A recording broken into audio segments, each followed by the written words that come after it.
नमस्कार,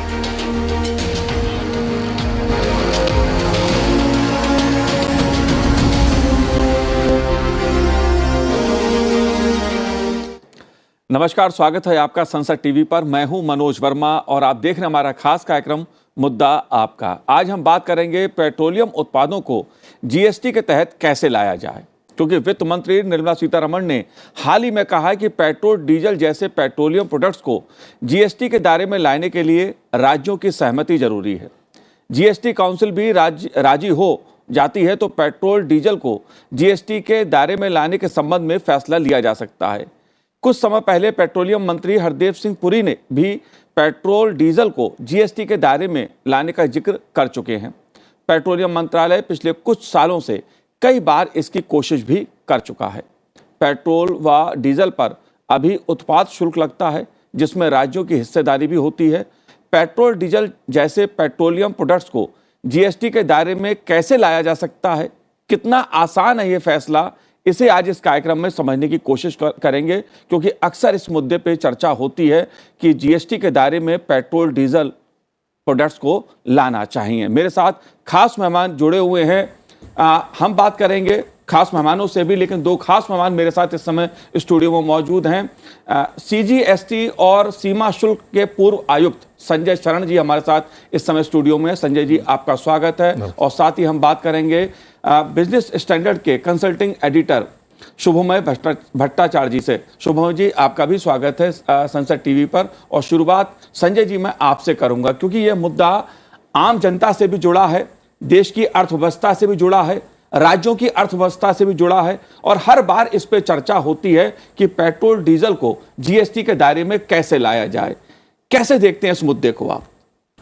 देखिए, 5 प्रोडक्ट्स जो हैं, पेट्रोल, पेट्रोलियम क्रूड और high speed diesel, natural gas और एटीएफ, एविएशन टरबाइन फ्यूल, जब जीएसटी को लाया गया तो सेक्शन एक 9 है सीजीएसटी एक्ट का, स्टेट एसजीएसटी एक्ट का भी वही सेक्शन है 9 सब सेक्शन 2 में इन 5 प्रोडक्ट्स को जीएसटी से बाहर रखा गया, लेकिन टेम्पररी रखा गया, इनको परमानेंटली नहीं रखा गया है। तो जीएसटी के 5 साल हो गए हैं, तो वाजिब है जब हम एक सिद्धांत पे चल रहे हैं, one nation one tax and one market के सिद्धांत को हमने अडॉप्ट किया है जी, तो इसको जीएसटी में लाया जाए। संभवतः कोरोना के चलते इसमें लेट हुआ और लेट आज भी है, आज भी ये जीएसटी से बाहर है, लेकिन इसको जीएसटी में आ जाना चाहिए। और इसके लिए राज्यों की सहमति, केंद्रीय सरकार की सहमति सबकी ज़रूरी है। और कई इसमें विसंगतियां हैं जो आज की तारीख में है, जैसे कैस्केडिंग ऑफ टैक्स है, different rates and different states में कैस्केडिंग ऑफ टैक्स है, और आईटीसी का अभाव है। तो बहुत सारी चीज़ें ऐसी चीज़ें हैं, तो जब ये जीएसटी में आ जाएगा तो ये सारी चीज़ों को सॉल्व किया जा सकेगा। और साथ साथ रेट जो है, जो पेट्रोल का दाम है, वो दाम भी गिरेंगे जी। शुभम जी, ये जो मुद्दा है पेट्रोल और डीजल का, हर बार इस पे चर्चा होती है कि कीमतों को देखते हुए आम जनता को भी राहत मिले कि जीएसटी के दायरे में लाया जाए। लेकिन सवाल आता है कि राज्यों की क्या सहमति इस पे होगी? जीएसटी काउंसिल में सहमति बनेगी? देश की वित्त मंत्री निर्मला सीतारमण जी ने भी इस बात को कहा कि अगर राज्य सहमत होते हैं, जीएसटी काउंसिल में सहमति होती है, तो इस पर फैसला हो सकता है। आप कैसे देखते हैं इस मुद्दे को? इसमें संजय जी ने जो कहा वो सारे पॉइंट्स वेरी वैलिड है। इसमें ये भी चीज़ आप देखेंगे, शायद इस बारी चर्चा इसलिए हो रही है और वित्त मंत्री ने इसलिए इसको इस पर टिप्पणी किए हैं, क्योंकि अभी तक केंद्र के ऊपर एक पाबंदी थी, लिमिट था। लिमिट क्या था कि केंद्र राज्यों को जीएसटी में 14% इजाफा का प्रॉमिस केंद्र कर चुके थे हर साल, बेस ईयर 17-18 को लेकर। तो केंद्र को अगर उस 14% रेट का ग्रोथ दिखाना है, जब इन्फ्लेशन उतना नहीं है, जब ग्रोथ रेट इकोनॉमी का उतना ज़्यादा नहीं है, तो सेंटर के लिए एक प्रॉब्लम हो जाता था कि भाई हम कैसे इसको एडजस्ट करें। अभी इस साल से मोटा मोटी, अगर पिछले साल से ये चला है कि नहीं, कंपेंसेशन वाली जो चीज़ है उसका प्रक्रिया धीरे धीरे ख़त्म हो जाएगी जी, कम से कम 14% रेट में तो नहीं रहेगी एटलीस्ट। तो जब ये ख़त्म हो जाता है तो सेंटर के लिए एक स्पेस बनता है। स्पेस क्यों बनता है? अभी तक जो जीएसटी से बाहर रहता है टैक्स, ये पेट्रोल डीजल सबके ऊपर जो, उससे सरकार भरपाई कर रहे थे कुछ हद तक केंद्र राज्यों को। अभी अगर ये, चूंकि ये वाला पाबंदी सरकार के ऊपर नहीं, केंद्र सरकार के ऊपर नहीं है, इसलिए केंद्र सरकार इस पर अभी रिलैक्स कर सकते हैं कि जीएसटी से जो रेवेन्यू ज़रूरत था कलेक्ट करना, उसके वो एक अंकुश नहीं है, इसलिए इसको जीएसटी के तहत ला सकते हैं जी। लेकिन दूसरी बात आप जो कर रहे थे कि इससे शायद लोग रिटेल रेट्स में पेट्रोल डीजल वगैरह में कम हो जाए, मुझे नहीं लगता है उसमें बहुत ज़्यादा चांसेस है। और वो चांसेस इसलिए नहीं है क्योंकि रेट अभी जो फिलहाल टैक्सेस के हैं, इसके रेट्स को अगर आप देखें तो स्टेट्स बहुत ज़्यादा उसको घटा कर लेना नहीं चाहेंगे जीएसटी में। जी बिल्कुल शुभम जी, मैं आपसे विस्तार पूर्वक इसको समझूंगा क्योंकि ये मुद्दा जो है वो देश की अर्थव्यवस्था से जुड़ा है, लोगों की जेब से जुड़ा है और राज्यों की अर्थव्यवस्था से भी जुड़ा है। इसलिए खास मेहमान मेरे साथ जुड़े हुए हैं, बिहार के पूर्व उप मुख्यमंत्री और जीएसटी परिषद के पूर्व सदस्य सुशील कुमार मोदी जी जुड़े हुए हैं। सुशील जी, आपका स्वागत है संसद टीवी पर। और मैं आपसे जानना चाहता हूं इस मुद्दे को, क्योंकि कई बार आप उठा चुके हैं इस विषय को कि पेट्रोल डीजल को जीएसटी के तहत दायरे में क्यों नहीं लाया जा सकता, राज्यों के लिए कितना मुश्किल फैसला होगा, केंद्र की दृष्टि से आप कैसे इस फैसले को देखते हैं, आपका क्या कहना है इस मुद्दे पर?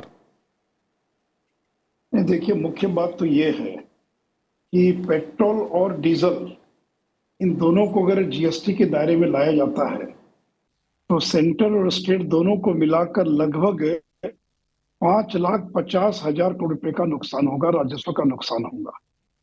तो ये करीब 3 लाख करोड़ रुपया पेट्रोल के मद में on account of petrol and about 1.1 lakh crore on account of diesel to the center in the states.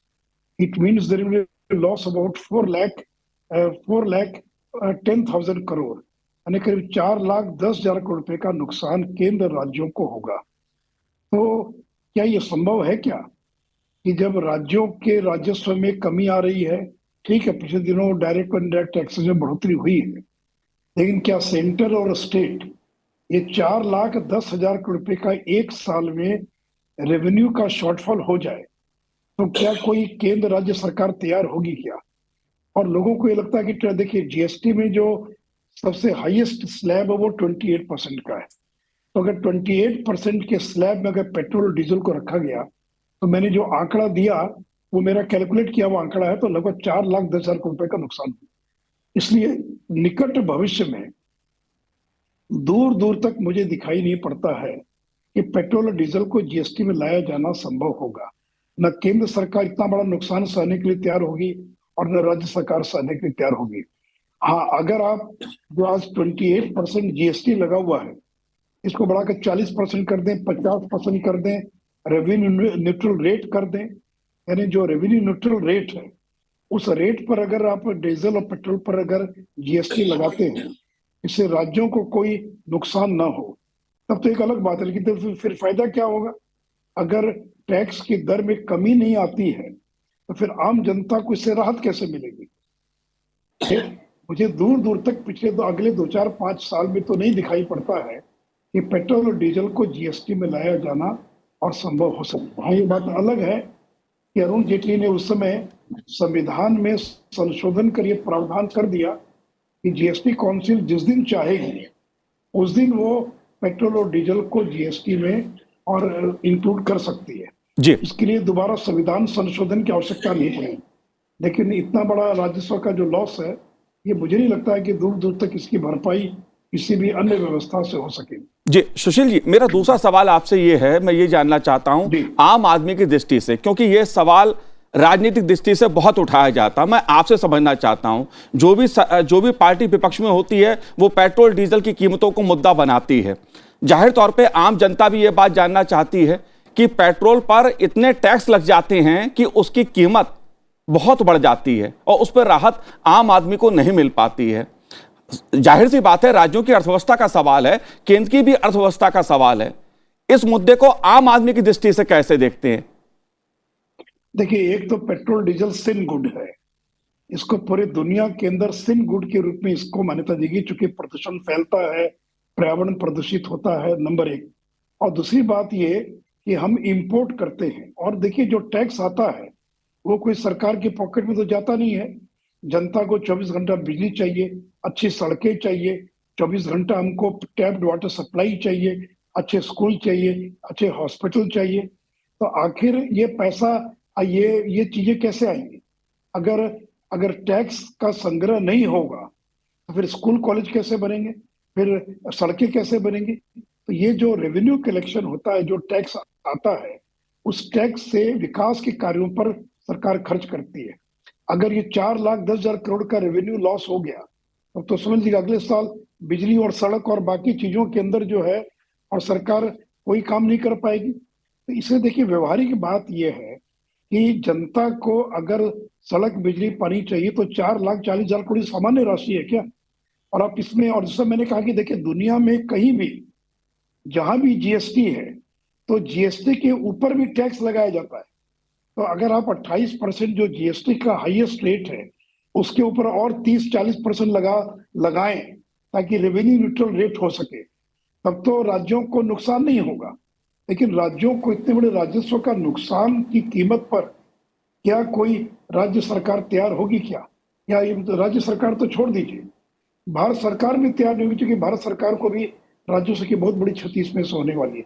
तो मुझे लगता है कि अभी जब महंगाई पूरी दुनिया महंगाई के दौर से गुजर रही है, हमारा इन्फ्लेशन रेट 6% से ज्यादा पार कर चुका है, तो ऐसी स्थिति में अभी वो समय नहीं आया है कि जब हम विचार करें, जब हमारा रेवेन्यू ग्रोथ अच्छा होगा, हमारी टैक्स बॉयंसी बढ़िया होगी, तो किसी स्टेज पर हम विचार कर सकते हैं। लेकिन आज के स्टेज पर मुझे नहीं लगता कि ये विचार करने योग्य विषय है।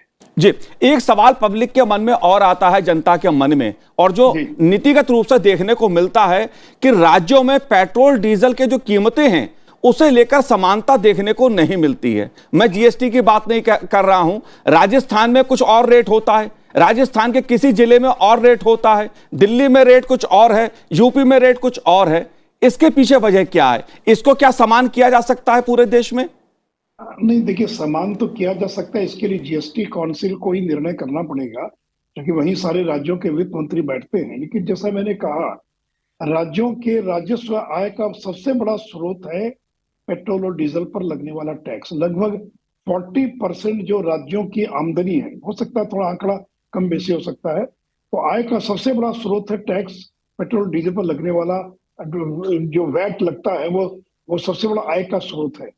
तो वो जो आय का स्रोत है, इसलिए किसी राज्य ने ज्यादा लगा दिया, तो इस पर एक सहमति बन सकती है। कि फिर वही बात है, अगर राजस्थान ने कम किया तो राजस्थान के राजस्व में कमी आ जाएगी, महाराष्ट्र ने अगर कम किया तो उसके राजस्व का नुकसान हो जाएगा। इसलिए ये भी आसान चीज नहीं है कि सारे देश के अंदर एक सहमति बनाई जा सके, लेकिन प्रयास करने पर सहमति बन सकती है। और मुझे लगता है कि जीएसटी काउंसिल यद्यपि जीएसटी के बारे में विचार करते, लेकिन चूंकि राज्यों के वित्त मंत्री वहां बैठते हैं, तो वहां पर अभी जो वैट लगता है इसके बारे में कोई सहमति बनाने की दिशा में भारत सरकार को जरूर पहल करनी चाहिए। मुझे लगता है कि एक अच्छी पहल होगी। अपना अच्छा सवाल किया आपने, इस दिशा में जरूर केंद्र को पहल करनी चाहिए। जी जी, सुशील जी बहुत बहुत शुक्रिया, बहुत बहुत धन्यवाद आपका संसद टीवी से बात करने के लिए। तो ये थे सुशील कुमार मोदी जी, जो बिहार के पूर्व उप मुख्यमंत्री भी रह चुके हैं और जीएसटी परिषद के पूर्व सदस्य भी रह चुके हैं। जाहिर सी बात है कि जनता से लेकर सरकार के नीतिगत जो फैसले होते हैं, जो दृष्टिकोण होता है, उसको बहुत करीब से उन्होंने देखा है और समझा है। कई बार इस मुद्दे को संसद के भीतर भी रखा है, बाहर भी रखा है। लेकिन संजय जी, मैं आपसे समझना इस मुद्दे को चाहता हूं। जाहिर सी बात है, जीएसटी की बात होती है, पेट्रोल डीजल की कीमतों की बात होती है, पेट्रोल प्रोडक्ट्स की बात होती है, तो राज्यों की अर्थव्यवस्था का सवाल आता है। बहुत से ऐसे क्षेत्र हैं जिस पे जीएसटी को दायरे से बाहर रखा गया है। क्या कोई तरीका है जिससे राज्यों को नुकसान भी ना हो और जनता को भी राहत मिल जाए? बिल्कुल, बहुत बढ़िया सवाल है आपका।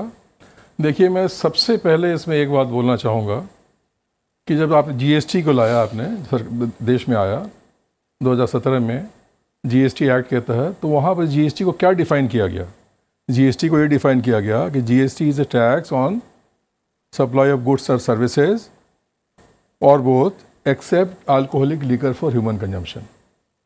वहाँ पर ये पेट्रोलियम प्रोडक्ट्स नहीं है। जी, ये 5 जो पेट्रोल प्रोडक्ट्स की मैंने बात की, petrol, petroleum crude, ATF, aviation turbine fuel, natural gas और ये क्रूड, ये सब 4-5 जो नेचुरल गैस, तो ये इनको GST से बाहर नहीं रखा गया है। तो सहमति उस समय भी GST काउंसिल में या जो भी आप एक्ट लाए थे, एम्पावर्ड कमेटी इन लोगों ने जो एक्ट लाया, तो उसमें भी सहमति थी कि इसको लाया जाएगा। तो अगर आप नहीं लाते हैं इसको, एज्यूम करिए कि बहुत लंबे टाइम तक आप नहीं लाते हैं, आप ये सोचते हैं कि इसको हम नहीं लाएंगे, तो मेरे हिसाब से ये एक विसंगति होगी। इस विसंगति को आपको सॉल्व करना ही पड़ेगा, एड्रेस करना ही पड़ेगा। इसका देखिए आज के तारीख में क्या पोजीशन है, वेरिएबल रेट्स हैं, कैस्केडिंग ऑफ टैक्स भी है पेट्रोल डीजल पे, और रेट ऑफ जो आपका जो टैक्स है, आप सेंट्रल एक्साइज ड्यूटी पेट्रोल पर प्लस वैट प्लस और भी चीज़ें मिला करके वो 40 से 50% के आसपास है अलग अलग स्टेट्स में। तो इसके लिए आपको एक मिडिल पाथ लेना पड़ेगा। मिडिल पाथ में आपको उसमें क्या करना पड़ेगा कि आप, हो सकता है कि सरकार उसके लिए एक अलग रेट क्रिएट कर दे पेट्रोल डीजल के लिए। ओके अगर आप 40% भी, जैसे अभी हम सुन रहे थे मोदी जी को, कि 40% भी अगर आप उसको क्रिएट कर देते हैं, तब भी ये रेट जो है पहले से कम हो जाएगा। और जहाँ तक रेवेन्यू का सवाल है, जब GST आया था तो हमारी रेवेन्यू भी 50,000, 60,000, 70,000 करोड़ इस तरह की थी। अब हम लोग 1.5 लाख करोड़ पर मंथ में चले गए हम लोग, उससे ज़्यादा भी कई बार हो गया है। तो रेवेन्यू तो हमारी बढ़ रही है, इकोनॉमी भी अच्छा काम कर रही है। लेकिन मैं अगर बोला चाहूँ, अगर मैं बोलूँ ये एक्ट क्या है, एक्ट पार्लियामेंट का पास किया हुआ है। तो पार्लियामेंट के जब आपने एक्ट को पास कर दिया तो कितने दिन तक इसको रोक कर रख सकते हैं आप, और क्यों रोक सकते हैं आप उसको उठा करके आप? जी शुभम भाई जी, बड़ा महीन मैं इसको देखता हूं, क्योंकि एक तरफ पेट्रोल और डीजल की कीमतों पर राजनीति भी होती है, दूसरी तरफ ये फैसला व्यवहारिक रूप से राज्य और केंद्र दोनों की अर्थव्यवस्था से जुड़ा मुद्दा है। राजनीति अपनी जगह है, जो पार्टी विपक्ष में होती है वो कीमतों का मुद्दा बनाती है, लेकिन व्यवहारिक दृष्टि से अगर मैं बात करूं तो क्या रास्ता है? क्या सरचार्ज लगाकर इसको GST के दायरे में लाया जा सकता है? ऐसा भी एक सुझाव आता है। आप कैसे देखते हैं इस मुद्दे को? नहीं, सरचार्ज या सेस अगर लगाया जाएगा तो वो GST के तहत नहीं आएगा, क्योंकि हमारा जो डिविजिबल पूल का जो हमारा डेफिनेशन है वो मानता है कि वही टैक्सेस को डिवाइड किया जाएगा जो माइनस सरचार्ज और सेस है जी। इसलिए सरचार्ज और सेस लगेगा तो वो निश्चित ही उसमें नहीं आएगा। ये बात तो सही है। मैं सुशील मोदी जी से बिल्कुल सहमत हूँ कि जो मैं कह रहा था कि अगर स्टेट को कंपेंसेशन देना है तो किसी हालत में GST के तहत ये नहीं आ सकता है आज के तारीख में, आज के टैक्स के हमारे जो कलेक्शंस में, और दोनों तरफ नहीं हो सकता है। अगर स्टेट्स माने कि हमारे पूरा कंपेंसेशन बंद हो जाए तब सोचा जा सकता है। निर्मला सीतारमण जी का उसी तरफ इशारा है कि आप कंपेंसेशन पूरा बंद कर दीजिए, आप डिमांड मत कीजिए, फिर हम सोच सकते हैं कि ज़्यादा लोअर रेवेन्यू भी है तो उसको हम बांट सकते हैं। लेकिन लेकिन कंपेंसेशन भी चलेगा स्टेट्स को, साथ में GST के तहत पेट्रोल और डीजल आ जाएंगे, एविएशन टर्बाइन फ्यूल आ जाएंगे, ये असंभव है। मैं वही बात कर रहा था कि दोनों चीज़ एक साथ नहीं चल सकता है। और रही बात कि रेट्स कम होने की, रेट्स कम मुझे तो लगता है कि डीजल और पेट्रोल में इस वक्त क्लाइमेट चेंज को देखते हुए कम तो बिल्कुल ही नहीं होना चाहिए। रेट्स इन चीज़ों पे ना कम करके रिन्यूएबल एनर्जी पे कम करे, बाकी चीज़ों में हम सब्सिडी दे। पेट्रोल डीजल में दाम कम करने का फ़ायदा एक ही होगा कि इससे गाड़ियों की सेल्स बढ़ेगी, बाकी सारे ऑटोमोबाइल जिसे कहते हैं इंटरनल कंबशन इंजन वाली चीज़ों की दाम बढ़ेगा, सेल्स बढ़ेंगे, जो हम नहीं चाहते हैं। तो इसलिए ये तो कतई इस रास्ते पे हमें नहीं जाना चाहिए। तो मुझे तो मोरलेस लगता है कि अगर इन सब चीज़ों को देखते हुए GST के तहत अगर ना आए पेट्रोल डीजल का, तो और राज्यों में सहमति जैसे नहीं बन रही है, क्योंकि राज्य बाहर में कुछ कहते हैं, अंदर में कुछ कहते हैं जब मीटिंग में होते हैं, तो ये वाला कंडीशन में हमें कोई जिसे कहते हैं क्षति नहीं है। एक बात और शरण साहब कही जाती है संजय जी कि केंद्र सरकार GST के बाद भी एक्साइज ड्यूटी लगाए, मतलब 28% के दायरे में लाकर, और उससे होने वाली जो आमदनी है उसे केंद्र और राज्य सरकार मिलकर बांटें। लेकिन ये भी तभी होगा जब राज्य सहमत होंगे। इसे आप कैसे देखते हैं? ऑलरेडी एक सिस्टम है आपके रेवेन्यू का, फाइनेंस कमीशन के हिसाब से उसका सेपरेशन का, डिवोल्यूशन का ऑलरेडी सिस्टम है। मैं सिर्फ यही अर्ज कर रहा था कि जो पहले भी मैंने कहा कि आपने एक एक्ट को लाया, एक्ट को पार्लियामेंट लाई, एम्पावर्ड कमेटी सब लोग मिलकर डिसाइड किया और उसमें आपने कहा कि ये जीएसटी से बाहर नहीं है ये चीज़ें। आपने सिर्फ एक डेट डिफर किया, आपने इसको जीएसटी में लाना पड़ेगा। तो आपको जो भी इवेजन के एरियाज हैं उनको कम करना पड़ेगा। ठीक है, आप टैक्स को बहुत कम मत कीजिए, आप एक नया स्लैब क्रिएट कर सकते हैं। और ऐसे भी जैसे सरकार या दूसरे विश्व भर में आपको इलेक्ट्रॉनिक या इलेक्ट्रिक व्हीकल्स की बात चल रही है, जैसे इस वो व्हीकल्स का ज़्यादा पॉपुलरिटी कीजिएगा तो पेट्रोल डीजल का डिमांड ऑलरेडी घटेगा आपका जी। तो बहुत सारी चीज़ें हैं, इसको मिलकर करना पड़ेगा सब चीज़ों को। तो मुझे लगता है कि अगर आप नहीं लाते हैं, जो मैं थोड़ा सा आपसे वेरी कर रहा हूँ मैं थोड़ा सा, कि अगर आप नहीं लाते हैं तो ये चीज़ें न्याय संगत नहीं है चीज़ें, बिकॉज आपने कॉन्स्टिट्यूशनल एक्ट में इस चीज़ को दे दिया है और 5 साल से ऊपर ऑलरेडी हो गया है, जबकि ये आउट ऑफ ये है जी। तो आप रेट नया स्लैब क्रिएट कर दीजिए, थोड़ा बहुत लोगों को भी बेनिफिट जाए। और बाकी दूसरे तरीके हैं जिस तरह की इलेक्ट्रिक व्हीकल। क्या वो रास्ता हो सकता है कि नया स्लैब क्रिएट कर दिया जाए उसको? जब अगर 28 से ऊपर का स्लैब जो आएगा तो उससे बहुत ज़्यादा राज्य लोग, जितने राज्य हैं, हमने बिजनेस स्टैंड में उसका आकलन भी किया था, बहुत सारा राज्यों 40 वगैरह के नीचे नहीं आएंगे, 28 से ऊपर उठ के उस रेट में आ जाएंगे। और 40 वगैरह के रेट में अगर रहेगा जीएसटी तो मोरलेस पेट्रोल और डीजल के दाम कुछ जहाँ मोटा मोटी जहाँ पे बना हुआ है वहीं पे होंगे। अभी फ़िलहाल भारत को एक फ़ायदा मिल रहा है रशिया के से आयात की वजह से, हम पेट्रोल डीजल के दाम में का फ़ायदा, जो अंतर्राष्ट्रीय बाज़ार में जो कमी है, जो रशिया के से हमें जो आयात होते हैं, उसका बेनिफिट थोड़ा बहुत शायद पास होने की उम्मीद है। आपने जिक्र भी किया कि पेट्रोलियम मिनिस्टर हरदीप पुरी कहना है कि शायद जब ऑयल कंपनियों का लॉसेस भरपाई हो जाएंगे तो शायद उसमें कमी किए जाएंगे। बट उससे ज़्यादा जो थोड़ा बहुत कुछ 1-8 रुपये का फ़र्क होता है, उससे ज़्यादा बहुत ज़्यादा फ़र्क ला के बहुत कुछ हमें फ़ायदा नहीं मिलता है अर्थव्यवस्था के हिसाब से, क्योंकि ये एक ऐसा कंजम्पशन है जिसका कंजम्पशन में अगर कमी रहे तो उससे हमारे अर्थव्यवस्था में बहुत ज़्यादा फ़र्क नहीं आ रहा है। क्योंकि हम हमारे जो बाकी जो ज़रूरत की चीज़ें हैं उनके ट्रांसपोर्टेशन में, उनके ज़रूरत जो लोगों को जो बाकी चीज़ों को देने की ज़रूरत है, उनमें तो कहीं कमी नहीं आ रही है। तो इसलिए इनमें खर्च कम करके, टैक्स कम करके भारत सरकार को बहुत ज़्यादा फ़ायदा नहीं आता है, राज्य सरकार को भी फ़ायदा नहीं आता है। अब देखिए, राज्य सरकार ज़्यादातर, पेट्रोलियम की बात हो रही थी, सेकंड जो दूसरा नंबर पे आता है वो है आबकारी, लिकर। अब लिकर के रेवेन्यू, टैक्स, पेट्रोल के रेवेन्यू, इसी पर ही ज़्यादातर राज्य जिंदा है जी। तो इन पर, तो इससे अगर हट के मैन्युफैक्चरिंग सर्विसेज आप बात करते हैं और हम बात करते हैं एम्प्लॉयमेंट की, तो उनके सृजनात्मक क्षेत्रों में अगर पैसा खर्च करे या उनसे रेवेन्यू करे तो ज़्यादा जाहिर सी बात है शुभमय जी कि मांग तो की जाती है, कई राजनीतिक दल मांग करते हैं, विपक्षी दल मांग करते हैं पेट्रोल डीजल की कीमतें कम की जाएं, राज्यों से भी मांग ये उठती है।